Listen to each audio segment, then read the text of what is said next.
High, good morning everyone, welcome back to my channel. তো দেখতে পাচ্ছ আমরা বেরোনোর জন্য রেডি হয়ে গেছি। তো আমরা পুরীতে যাচ্ছি। এই দেখো দিদি রেডি হয়ে গেছে। এখানে আমরা সবাই বেরাবো। এই যে বড় রেডি হয়ে গেছে। তো সবাই মিলে একসাথে বেরাবো, চলো দেখাবো।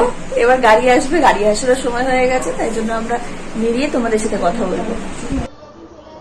এখানে দেখতেই পাচ্ছ আমরা সবাই ট্রলি নিয়ে বেরিয়ে পড়েছে। আমি শত লাস্টে যাচ্ছি কারণ আমি ক্যামেরাটা ধরে রেখেছিলাম। আর এই যে বর আর দাদা গেছে গাড়িতে ট্রলি তুলতে। তো ড্রাইভার দাদাটা খুবই ভালো ছিলেন। উনি বললেন কাউকে তুলতে হবে না, আমরাই সব কিছু তুলে দিচ্ছি। আর একটা যেহেতু গাড়ি আসতে আমাদের অনেক লেট হচ্ছিল, যার জন্য আমাদের প্রচুর লেট হয়ে গেছিলো। আমরা বাড়ি থেকে বেরিয়ে রাস্তায় প্রায় আধা ঘন্টার ওপর দাঁড়িয়েছিলাম, যেহেতু আমাদের 6:10 ট্রেন ছিল। আর আমরা এখান থেকেই বেরিয়েছি তখনই 5:30 বাজে। ওইটা তো এই যে আমাদের গাড়ি ছেড়ে দিয়েছে। আমরা এখন স্টেশনের দিকে রওনা হচ্ছি। হাওড়া স্টেশন। সেটা বলবি না, হাওড়া ওরা গেছে।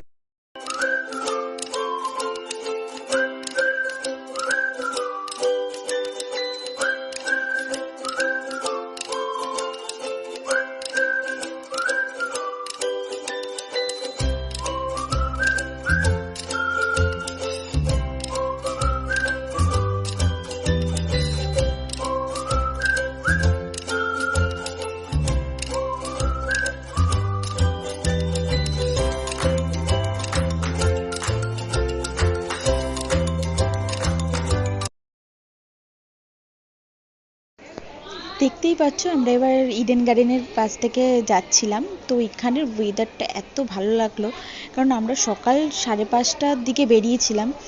তো তখন যে হাওড়া ব্রিজের মধ্যে এত জ্যাম আজকেই আমাদের সাথে কেন যে হতে হলো আমিও বুঝতে পারছি না। সবাই টাইম দেখছে, যার জন্য আমাদের একে দেরি হয়ে গেছে ঘর থেকে বেরাতে। তার ওপর এত জ্যাম হচ্ছে রাস্তার মধ্যে আমাদের, যার জন্য প্রচুর লেট হয়ে গেছে। আমরা ট্রেনের সামনে যে ভিডিও করব একটু, সেটাও পারিনি একটু করতে।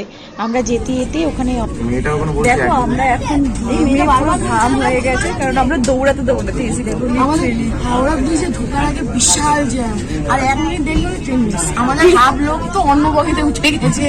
আমরা অন্য বগিতে উঠে গিয়ে কোনো রকম দৌড়াতে আমরা ঢুকেছি আর দরজা পুরো বন্ধ করে দিয়েছে। 1 মিনিট বাকি ছিল, 1 মিনিট বাকি, 1 মিনিট বাকি। আমরা তার মধ্যে উঠেছি। তখনই আমরা প্ল্যাটফর্মে আছি। বলো, তখনই আমরা 1 মিনিট বাকি আমরা প্ল্যাটফর্মে। আর 1 মিনিট এই যে অবস্থা, আমাদের এখনো লোকজন আসেনি। এই যে দেখতে পাচ্ছ এখনো সবাই লোকজন ঢুকছে আমাদের। কি অবস্থায় যে আমরা আজকে উঠেছি বন্ধ হয়ে গেছে। তো আমাদের বন্দে ভারতে ওঠার সাথে সাথেই আমাদের ব্রেকফাস্ট দিয়ে দিয়েছিল। এই যে একটা কফি, যারা কফি খাবে কফি, আর যারা চা খাবে চা। তো কফিটার মধ্যে ছিল চিনি, দুধ আর কফি, আর তার সাথে 2টো করে বিস্কিটের দেওয়া ছিল। প্যাকেটে ছিল, প্যাকেটের মধ্যে 2টো বিস্কিট দেওয়া ছিল। তো এখানে বর বসেই আগে কফিটা বানানো শুরু করে দিয়েছে। আমি ওকে বললাম যে তুমি আগে বানিয়ে নাও, তারপরে আমারটা বানিয়ে দিও। তো আমি ভিডিও করছিলাম, যার কারণে ওকে দিয়ে বানিয়েছি আমার কফিটা। তো ভালোই বানিয়ে দিয়েছিল, খারাপ নয়।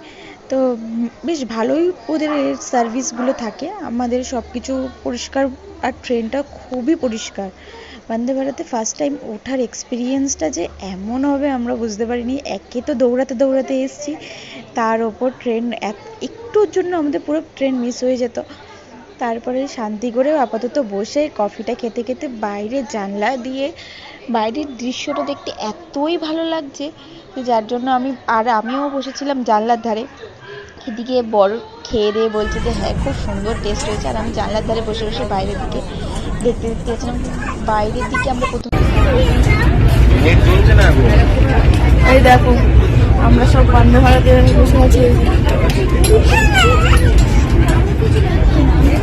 এই যে মিষ্টি একটু তাকাও, মিষ্টি কি হয়েছে মনে পাচ্ছে? পাচ্ছি না তো, ওষুধ আছে বলতে পারবো।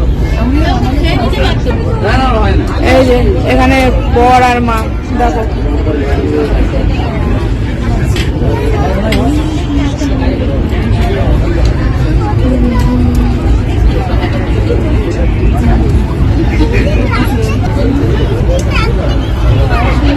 আমাদের এখন ব্রেকফাস্ট চলে এসছে। এই যে ম্যাঙ্গো জুস, প্রথমে ম্যাঙ্গো জুস দিয়েছে, তারপরে এই যে কেক দিয়েছে একটা। আর এটা একটা বাটার দিয়েছে, এটা একটা টমেটো সস দিয়েছে, এটা জ্যাম দিয়েছে একটা। আর এটার মধ্যে কি আছে একটু দেখি, এটাতে ফ্রেঞ্চ ফ্রাই দিয়েছে, মানে যেটা আমরা বাংলায় বলি পাতি, আলু ভাজা, সেই আলু ভাজাটাই দিয়েছে।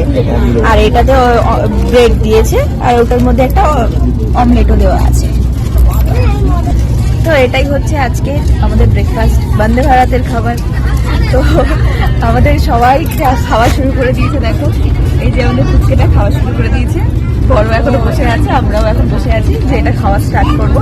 তো তোমাদের সাথে শেয়ার করলাম যে কেমন কি খাবার দিয়েছে। তো জেনে বলো তোমাদের দেখি কেমন লাগলো। তো বাইরে একটু ওয়েদারটাও তোমাদের দেখিয়ে দিই।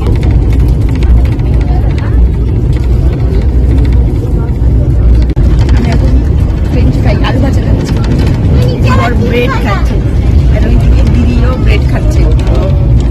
দিদি কি খাচ্ছে দেখি, ফুচকা আর আমি ফ্রেঞ্চ ফ্রাই খাচ্ছি, দিদি এই খাচ্ছে, আমিও ফ্রেঞ্চ ফ্রাই খাচ্ছি। তো এখানে দেখতে পাচ্ছ আমরা ট্রেন থেকে নেমে পড়েছি। এবার বন্দে ভারতের থেকে নেমেছি, প্রচুর ভিড় ছিল তখন স্টেশনে, আর যার জন্য আমাদের আর ভিডিও করা হয়নি। বন্দে ভারতের পাশ থেকে যাচ্ছিলাম, তো তারপরে আমরা একটা গাড়ি নিয়ে নিলাম যেটাতে করে আমরা হোটেলের দিকে যাচ্ছিলাম।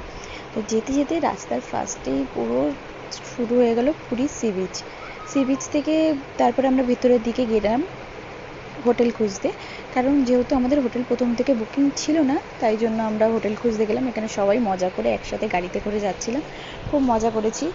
তো তারপরে আমরা হোটেলের দিকে যাব, তো সেই সবগুলো তোমাদের সাথে শেয়ার করতে থাকবো। আর দেখো আমাদের অবস্থা, আমরা এই রোদ্দুরের মধ্যে দাঁড়িয়ে আছি, আমি আছি, মা, আমার শাশুড়ি মা আছে, আর এই ফুচকাটা আছে, এই আর মিষ্টি আছে, আমরা 4 জন মাত্র দাঁড়িয়ে আছি এতগুলো ট্রলি নিয়ে। আর বাদবাকি জনরা সবাই গেছে এখন হোটেল খুঁজতে। তোমরাই বলো এই গরমে রোদ্দুরের মধ্যে দাঁড়িয়ে থাকাটা কি সম্ভব? তার মধ্যে আমরা বন্দে ভারতে এসেছি, ওই এসি থেকে নেমে এই গরমের মধ্যে যা অবস্থাটাই হচ্ছে। তো দেখতে থাকো ব্লগটা, সাথে থাকো। তো তোমাদের আজকে শেয়ার করলাম, কালকেও আবার শেয়ার করছি আমরা কালকে কি করছি। ডে 1 আজকে কিরকম কি কাটালাম, ডে 2টাও দেখাবো কিরকম কি কাটাচ্ছি সাথে থাকো আর দেখতে থাকো। আমরা এই সমুদ্রের সামনেই দাঁড়িয়েছি, যেহেতু এত হাওয়া দিচ্ছে বলে অতটা রোদটা মনে হচ্ছে না, ভীষণ পরিমাণ রোদ্দুর। যখন দাঁড়িয়ে এক জায়গায় কনস্ট্যান্ট দাঁড়িয়ে থাকি তখনই বুঝতে পারছি কতটা, কিন্তু হাওয়াটার জন্য আমার অতটা ফিল হচ্ছে না। তো চলো দেখতে থাকো। জানি না কেন এই দোকানগুলো আজকে এখন বন্ধ আছে, হয়তো বিকেলে মেবি খুলবে, আমি তো ঠিক জানি না, কারণ আমি ফার্স্ট টাইম পুরীতে এসেছি। আর এই ঢেউ চলছে, আর এই যে রাস্তাঘাটে খুব একটা ভিড় নেই, ফাঁকার মধ্যে